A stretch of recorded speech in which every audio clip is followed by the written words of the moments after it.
Alléluia. Amen. Alléluia. Amen.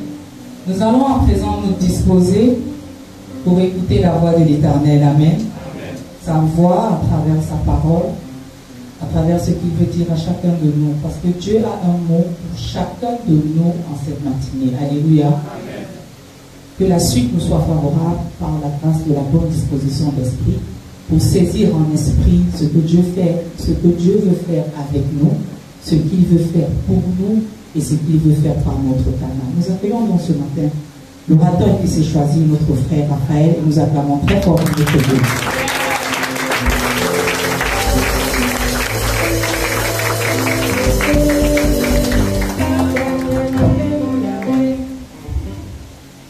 Nous prions. Seigneur, nos cœurs se tournent vers toi ce matin. Tu nous as ramenés, mon Dieu, de toutes parts. Tu as ramené nos cœurs qui étaient dispersés. Seigneur, ce matin, nous nous tournons vers toi. Et nos yeux se fixent sur toi, Seigneur, afin que nous ne regardions plus ailleurs, afin que nous soyons plus discrets, et que saisissant le message, saisissant la perche que tu nous donnes, Seigneur, que nous soyons des hommes et des femmes transformés. Amen. Nous voulons écouter ton message ce matin, et nous voulons que ton Saint-Esprit soit à l'œuvre. Viens disposer des cœurs et des esprits. Viens parler à chacun d'entre nous. Donne-nous la grâce, mon Dieu, et mon roi. Et t'envers ce matin, Seigneur, entrer dans ta présence, que nous ne sortions pas les mêmes personnes au nom de Jésus. Merci pour la personne que tu as choisie. Merci parce que tu m'utilises ce matin et que je ne suis qu'un canal à ta main. Que ton nom soit loué et magnifié. Au nom de Jésus-Christ. Amen. Alléluia. Bien-aimés, je bénis la grâce du Seigneur ce matin. Il me fait d'être le porte-parole du royaume des cieux au milieu des enfants de Dieu. Davantage, je bénis le Seigneur pour ses serviteurs, pour leur coaching efficace dans ma vie. Et je prie le Seigneur qu'il les bénisse abondamment au nom de Jésus. Amen. Nous voulons écouter le message de ce matin qui a pour thème le bon partenaire de Jésus.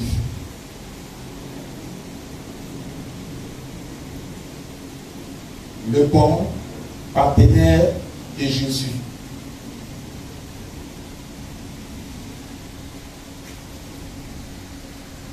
Lisons la parole de Dieu dans le livre de Actes des Apôtres, chapitre 16, versets 10 à 15. Actes chapitre 16, verset 10 à 15. Verset 10.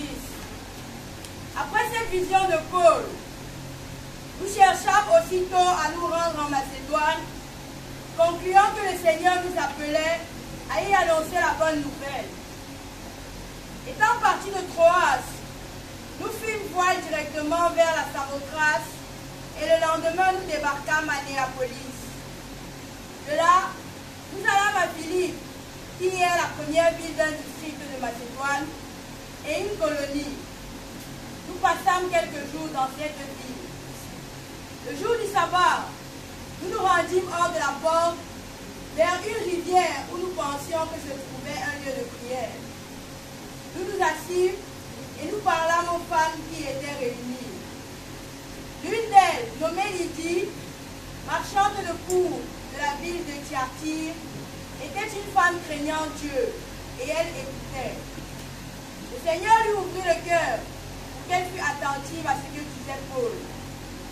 Lorsqu'elle eut été baptisée avec sa famille, elle nous fit cette demande. Si vous me jugez fidèle au Seigneur, entrez dans ma maison et demeurez-y. Et elle nous pressa par ses instances. Amen. Alléluia. Bien-aimé, la Bible dit que l'apôtre Paul, accompagné de Silas, sont en Macédoine. Et ils ne sont pas en Macédoine parce qu'ils voulaient. Ils sont en Macédoine parce que le Seigneur avait parlé à l'apôtre Paul L'apôtre Paul a écouté la voix du Seigneur. Ils ont pris l'orientation que le Seigneur avait donnée. Ils sont arrivés à Macédoine et nous voyons bien que, parce que qu'est-ce que nous venons de lire, dans cette ville, le Seigneur avait sauvé beaucoup de personnes. Il y a beaucoup de personnes, beaucoup d'âmes qui ont été connectées au Seigneur. La Bible nous parle de Lydie ici, et la Bible nous parle, rien que dans un texte, de toute sa famille. Mais ce résultat vient de l'écoute, de l'orientation que l'apôtre Paul a eue de la part du Seigneur. L'apôtre Paul était le serviteur de Dieu. Et il faisait l'œuvre de Dieu. Et en tant qu'homme et serviteur de Dieu, il se devait d'être à l'écoute du Seigneur parce qu'il faisait l'œuvre de Dieu. Alléluia. Bien-aimés, nous sommes dans la présence du Seigneur et nous sommes dans la vie active. Nous devons savoir que nous ne pouvons pas arriver à fournir un travail satisfaisant pour ceux qui nous emploient, pour ceux qui nous conduisent, s'ils ne sont pas à l'écoute et s'ils ne sont pas soumis et obéissants aux orientations qui nous sont données. L'apôtre Paul arrive à un résultat satisfaisant ici. Son travail porte le fruit. Mais nous allons voir qu'à la base, il a écouté la voix du Seigneur et il est parti selon les instructions du Seigneur. Tu ne peux pas dire que tu travailles pour le Seigneur. Tu ne peux pas dire que tu es un enfant de Dieu. Tu ne peux pas dire que tu es dans une communauté et tu ne n'écoutes pas les orientations de cette communauté. Si nous voulons voir notre travail prospérer, être satisfaisant, porter du fruit, nous devons savoir que nous avons le devoir d'être à l'écoute. Alléluia. Nous avons le devoir d'être obéissants. Nous avons le devoir d'écouter les orientations qui nous sont données. Parce que le travail qui nous est donné est apprécié par notre hiérarchie. Et la hiérarchie de l'apôtre Paul ici, c'était le Seigneur. L'apôtre Paul, donc, pour faire un travail qui soit satisfaisant aux yeux du Seigneur, il se devait d'être obéissant. Que le Seigneur t'accorde la grâce, mon frère, ma soeur, de comprendre que tu as besoin d'être obéissant, tu as besoin d'écouter ce qu'on te donne, de l'autre instruction, tu as besoin de suivre les instructions qui te sont données afin de t'assurer un service meilleur, afin de t'assurer un service de qualité, afin que ton service que tu rends soit agréable à celui qui le corrige. Alléluia. La Bible nous dit que le Seigneur a conduit l'apôtre Paul dans cette ville et le jour du sabbat, comme la Bible nous dit, ils sont sortis et ils ont trouvé des femmes qui étaient rassemblées et ils ont commencé à leur parler. Et il y avait beaucoup de femmes, mais la Bible nous précise qu'il y avait une qui avait dans son cœur des choses très importantes. La Bible nous dit que Lydie était une personne qui craignait le Seigneur. Elle était une personne qui écoutait ce qui était dit. Et le Seigneur nous dit que sur la base de ces deux choses, le Seigneur est venu, il a ouvert son cœur et il lui a permis d'être attentif à ce que Paul disait. Bien-aimé, Lydie avait des éléments sur lesquels le Seigneur pouvait s'appuyer. Lydie avait une base sur laquelle le Seigneur pouvait s'appuyer. La Bible dit que Lydie craignait le Seigneur. Ça veut dire que dans sa volonté, dans son cœur, Lydie avait une profonde volonté de plaire au Seigneur. Alléluia. Lydie avait une profonde volonté de faire ce qui plaît à Dieu. Elle était disposée à renoncer à tout ce qui peut être de nature, à contrecarrer le Seigneur. Elle était disposée à s'engager et à accomplir tout ce que le Seigneur peut apprécier. Elle avait cette disposition et le Seigneur dit que, à côté de cela, elle était à l'écoute. Il y a beaucoup de personnes, mon frère, ma soeur, qui viennent à l'église, qui écoutent la parole de Dieu.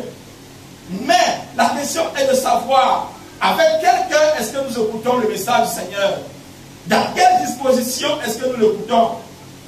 Il y a des personnes qui disent, j'aime beaucoup prier, mais je ne vois pas comment le Seigneur a changé ma vie. Et il y en a qui disent, moi je prie pour que le Seigneur m'enlève tel péché. Je ne comprends pas comment depuis que je prie, pour que ce péché parte, pourquoi est-ce que jusqu'à présent il n'est pas parti? Mon frère, ma soeur, tu pries, mais tu pries comment? Est-ce que c'est un verbiage que tu fais? Est-ce que c'est seulement dans ta bouche que tu pries? Les paroles sortent de ta bouche peut-être, mais ton cœur, il est comment? Alléluia. Amen. Parce que le Seigneur sonde le cœur. Le Seigneur connaît toutes les choses. Tu peux être dans la présence de Dieu, mais ton cœur n'est pas avec le Seigneur. Et le Seigneur ne fera rien avec toi. Tu peux être dans la présence de Dieu et tu es attaché à ton péché. Tu aimes tellement ton péché, le Seigneur ne fera rien avec toi. Alléluia. Amen. Le Seigneur nous a appelés à la transformation. Il ne veut pas des personnes qui sont saines, mais le Seigneur veut des personnes qui sont disposées afin qu'il les transforme. Le Seigneur veut des personnes qui sont disposées afin qu'il les change. Le Seigneur veut des personnes qui sont prêtes à marcher avec lui afin qu'il les conduise à la prospérité. Est-ce que les paroles qui sortent de ta bouche ne sont pas que des paroles? Est-ce que nous allons dire que la parole de Dieu n'est pas efficace? Est-ce qu'on va dire que Dieu n'agit pas? Le Seigneur nous montre ici qu'il agit et il agit puissamment. Mais le problème, c'est celui qui reçoit la parole de Dieu. Dans quel esprit est-ce que tu écoutes? Quelle est la disposition de ton cœur? Qu'est-ce que tu penses? Est-ce que réellement au fond de ton cœur, tu as la volonté de changer? Est-ce que tu as un engagement? Alléluia. La Bible nous dit qu'à côté de ça, Lydie était quelqu'un qui écoutait. Et il y a des personnes qui n'aiment pas écouter ce qu'on leur dit. Et il y a des personnes qui ferment leurs oreilles, qui ferment leur entendement. Ils ne veulent rien entendre. Ils ne veulent pas leur donner un conseil. Ils ne veulent pas qu'elle nous oriente. Mon frère, ma soeur, si tu es quelqu'un qui a les oreilles fermées, je puis te dire que tu vas aller vers la pétition. Je puis te dire que tu vas aller vers l'échec. Alléluia. Amen. Parce que la Bible nous dit que la foi vient de ce que l'on entend. Alléluia. Amen. Si tes yeux, si tes oreilles sont fermées, si tu as fermé tes oreilles, on parle, tu n'écoutes pas. Mais qu'est-ce que le Seigneur va venir faire? Mais qu'est-ce que le Seigneur va venir accomplir? Lydie a fait deux choses importantes. Elle voulait faire la volonté du Seigneur et elle écoutait le message qui lui était prêché. Et la Bible nous dit que à ces deux choses, le Seigneur est venu agir. Mais je voudrais nous dire que le Seigneur ne multiplie pas zéro. Alléluia. 1 milliard multiplié par zéro va toujours donner zéro. Il faut que tu aies quelque chose. Parfois dans nos vies, nous disons, nous attendons du Seigneur, nous n'avons rien vu. Que le Seigneur n'agit pas. Qu'est-ce que tu as? Parce que c'est un partenariat. Et dans un partenariat, chaque partie a quelque chose à donner. Et je puis nous dire que dans ce partenariat que nous avons avec le Seigneur, celui qui fait le grand boulot, celui qui fait le grand travail, c'est le Seigneur. C'est que le Seigneur nous demande même rien. Il te demande juste un peu de volonté. Il te demande juste d'être à l'écoute. Il te demande juste d'être disposé. Et c'est lui qui fait le plus grand travail. Qu'est-ce que tu as fait pour que tu vois le Seigneur agir dans ta vie? Qu'est-ce que tu as apporté? Qu'est-ce que toi tu as disposé? Alléluia. La Bible dit que le Seigneur a disposé Lydie pour qu'elle soit attentive, pour qu'elle soit concentrée, pour qu'elle ne manque rien à cette parole qui était prêchée. Alléluia. Amen. Parce que cette parole, mon frère, ma soeur, c'est une parole qui est complète. C'est une parole qui a tous les éléments, qui a la solution à tous les problèmes.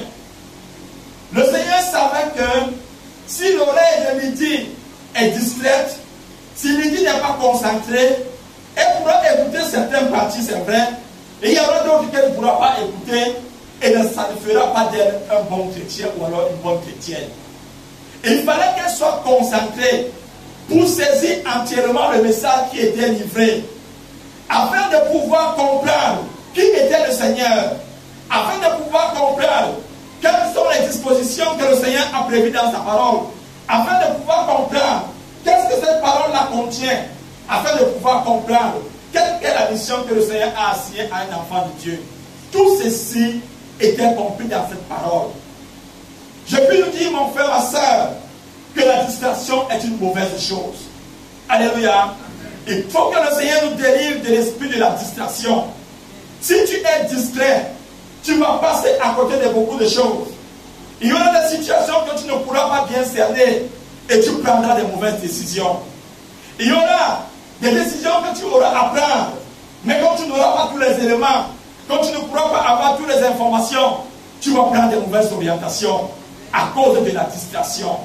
Le Seigneur avait vu le cœur de Lydie et il a dit, il faut qu'elle saisisse tous les éléments de cette parole. Je vous ai dit que cette parole-là a tous les éléments nécessaires pour la vie d'un chrétien. Je vais vous citer quelques-uns. Comme je disais tout à l'heure, il fallait que Lydie comprenne qui est Dieu, qu'elle comprenne quelle est la grandeur de ce Dieu. Il fallait que Lydie comprenne la valeur et la place que le Seigneur a réservée à ses serviteurs. Il fallait que Lydie comprenne la valeur d'avoir cette parole de Dieu dans sa vie, de marcher selon elle. Il fallait que Lydie comprenne qu'un enfant de Dieu est le prolongement de la main du Seigneur. Tout ceci était dans ce message. Et la Bible nous dit que Lydie a écouté ce message, Lydie l'a compris, et qu'est-ce qui s'est passé dans sa vie? Elle est entrée dans les eaux du baptême. Elle est entrée dans les eaux du baptême. Parce que le message est entré dans son cœur. Parce que le message a trouvé une terre fertile. Parce que le message a trouvé une personne disposée. Parce que le message a trouvé un bon partenaire. La Bible nous dit qu'on a commencé à voir les fruits d'une personne qui écoute la parole de Dieu, mais qui l'écoute attentivement dans sa vie. Nous avons beaucoup d'échecs que nous avons essuyés parce que nous avons négligé la place du Seigneur. Nous avons beaucoup de choses que nous n'avons pas réussi parce que nous n'avons pas compris qui était Dieu. Et le Seigneur nous montre ici que la distraction, c'est quelque chose de très très mauvais. Que le Seigneur nous donne des hommes et des femmes concentrés. Que le Seigneur nous donne des hommes et des femmes attentifs. Que le Seigneur nous permette d'être des personnes qui, devant n'importe quelle situation, avons la capacité de saisir, de comprendre, afin de nous permettre de nous positionner. Alléluia. La Bible nous dit que Lydie, ce n'est pas seulement elle seule qui a été baptisée, mais elle est entrée dans sa famille et toute sa famille a été évangélisée et toute sa famille est venue au Seigneur. Voilà ce que le Seigneur attend pour chacun d'entre nous. Bien-aimé, chaque fois que la parole de Dieu était adressée comme ce matin, c'est une demande en partenariat que le Seigneur t'envoie. Afin que, par ton entremise, par ta collaboration, par ton attention, par ta participation, que le Seigneur fasse des choses dans nos vies, dans la vie de nos familles, comme le Seigneur a fait dans la vie de Lydie ici. La Bible nous dit que ce n'est pas elle seule qui a été sauvée, mais toute sa famille a été sauvée. Elle a écouté la parole de Dieu et elle s'est bien positionnée. On ne sait pas par quel moyen elle est passée. Peut-être elle a seulement évangélisé. Peut-être son caractère a changé. Peut-être il y a beaucoup de choses qu'on peut citer, alléluia, par lesquelles le Seigneur peut passer. Mais la Bible nous montre ici que le message qu'elle a reçu a transformé son cœur et l'a amené à être une personne qui peut amener les autres à Christ. Le Seigneur cherche un bon partenaire. Tu peux être le bon partenaire, mon frère, ma soeur. Je peux être le bon partenaire. Et c'est ce à quoi le Seigneur nous appelle ce matin. Que tu sois le bon partenaire et que je sois le bon partenaire. Celui qui reçoit la parole de Dieu a un comportement différent. Le Seigneur nous a appelés afin que dans nos familles, mon frère, ma soeur, que nous puissions avoir des positions qui amènent les autres à s'attacher au Seigneur. Que nous laissons que le Seigneur transforme nos vies, afin qu'à travers nos vies, que les autres voient la voix du Seigneur et qu'ils viennent à Christ. Alléluia. C'est pour cela que le Seigneur te donne sa parole. C'est pour cela que le Seigneur t'appelle. C'est pour cela que le Seigneur te dit, écoute ma voix et marche selon ce que je dis. Parce que dans nos vies, le Seigneur va faire des grandes choses. Et il n'y a pas que nous. Il y a beaucoup de personnes qu'il faut sauver. Dans nos lieux de service, au milieu de nos quartiers, partout où nous vivons.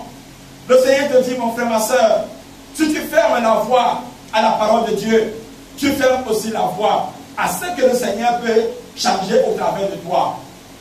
Parce que toi aussi tu es le partenaire du Seigneur. Alléluia. Que le Seigneur nous accorde la grâce de comprendre, de saisir le message et de ne pas être ceux-là qui vivons seulement pour nous-mêmes. Pensons aussi aux autres. Pensons à ceux qui vont être sauvés et qui doivent être sauvés au travers de nous. Regardons un peu cette histoire. Si l'apôtre Paul avait fermé la porte et avait refusé le message du Seigneur, est-ce qu'on serait en train de parler de Lydie ici? C'est vrai que le Seigneur peut toucher n'importe qui, mais ce que je veux dire par là, c'est que nous sommes dans un partenariat avec le Seigneur et chacun d'entre nous est un pion que le Seigneur peut utiliser. Que chacun soit dans le prolongement de la main du Seigneur. Alléluia. Afin que comme aujourd'hui, on parle de ce témoignage dans la vie de Lydie et de sa famille. Alléluia. Parce que l'apôtre Paul lui s'est positionné. On parle du témoignage dans la famille de Lydie. Parce que Lydie s'est positionnée. Il faut que chacun d'entre nous aussi soit celui-là par qui on apportera et on parlera des témoignages. Parce que chacun d'entre nous se sera positionné. La Bible nous dit que, étant sortie des eaux du baptême, elle a commencé à manifester des choses incroyables. Elle a commencé à voir la valeur de servir le Seigneur. Elle a commencé à voir la place de ce service et la valeur de cette parole. C'est elle qui a commencé à proposer aux hommes de Dieu que je veux vous accueillir. Mais elle ne l'a pas fait dans un esprit d'orgueil. Elle ne l'a pas fait dans une certaine rébellion. La Bible nous dit que c'est avec toute l'humilité qu'elle parle aux hommes de Dieu et elle dit, si vous trouvez que je suis fidèle.